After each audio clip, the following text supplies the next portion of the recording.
Good morning students. आज हम पढ़ेंगे विल का इंट्रोगेटिव प्लस नेगेटिव सेंटेंस।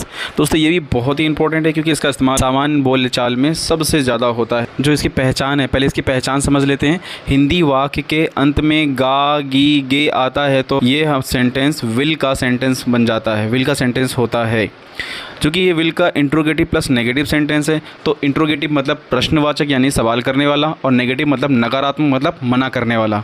तो इसमें सवाल भी है और मना भी किया जा रहा है, दोनों चीज़ें हैं। तो पहले हम इसके फॉर्मूले को बना लेते हैं। फॉर्मूला कहता है will plus all subject plus not plus V1 यानी वर्ब की फर्स्ट फॉर्म प्लस ऑब्जेक्ट। ये फार्मूला बन करके रेडी हो जाता है। लेकिन यहाँ पर एडवांस लैंग्वेज जो होती है उसमें हम इस तरह से सेंटेंस को ट्रांसलेट नहीं करते हैं। तो एक फार्मूला इसी का और बना लेते हैं, विल प्लस नॉट।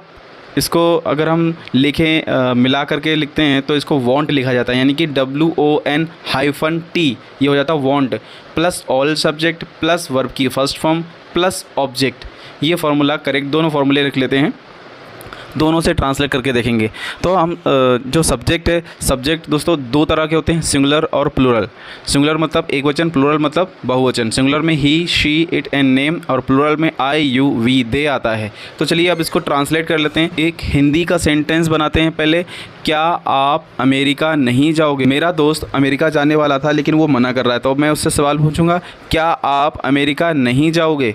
तो इस सेंटेंस को हम ट्रांसलेट करते हैं फार्मूले की मदद से। फार्मूला कहता है will all subject not V1 and object. तो पहले लिख लिया हमने विल, ऑल सब्जेक्ट की जगह लिख दिया यू यानी आप, और उसके बाद है नॉट, हमने नॉट लिख दिया, विल यू नॉट। इसके बाद उन्होंने कहा कि वर्ब लिखो, तो वर्ब है जाने की यानी गो लिख दिया मैंने। इसके बाद ऑब्जेक्ट है यानी America. Will you not go to America. जब सब्जेक्ट से पहले विल लग जाता है यानी कि हेल्पिंग वर्ब लग जाती है तो ये इंट्रोगेटिव यानी सवाल वाला बन जाता है, यानी प्रश्नवाचक बन जाता है सेंटेंस। दूसरे वाले फार्मूले से ट्रांसलेट करते हैं तो विल नॉट को हमने वॉन्ट लिख दिया direct, want you go to America. बोलने में थोड़ा सा शॉर्ट भी हो गया और अच्छा भी लग रहा, want you go to America, want you go to America. इसी तरह से एक दूसरा सेंटेंस ले लेते हैं हिंदी का, क्या सुनैना गाना नहीं गाएगी? तो यहाँ पर हम सुनैना गाना गाने वाली थी लेकिन वो मना कर रही है, तो मैं सवाल पूछ रहा हूँ किसी दूसरे व्यक्ति से जो सुनैना की जिम्मेदारी लेता है कि क्या सुनैना गाना नहीं गाएगी? तो इसको ट्रांसलेट कर लेते हैं फार्मूले से। हम नीचे वाले फार्मूले से करेंगे, वॉन्ट यानी will not Sunaina sing a song. ये सेंटेंस बिल्कुल क्लियर साफ साफ ट्रांसलेट हो चुका है।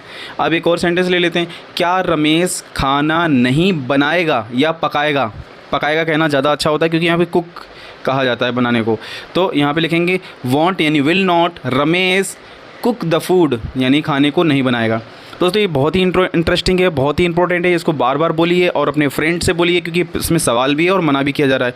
क्या आप ऐसा नहीं करोगे? इस तरह से सवाल बहुत सारे बनेंगे। तो इस तरह से आप बार बार प्रैक्टिस करें, इसी से आपको बहुत ही ज़्यादा अच्छा लगेगा। जब आप बोलने लग जाओगे तो आपको अंदर से फीलिंग आएगी हाँ मैं इंग्लिश बोलने लग गया हूँ।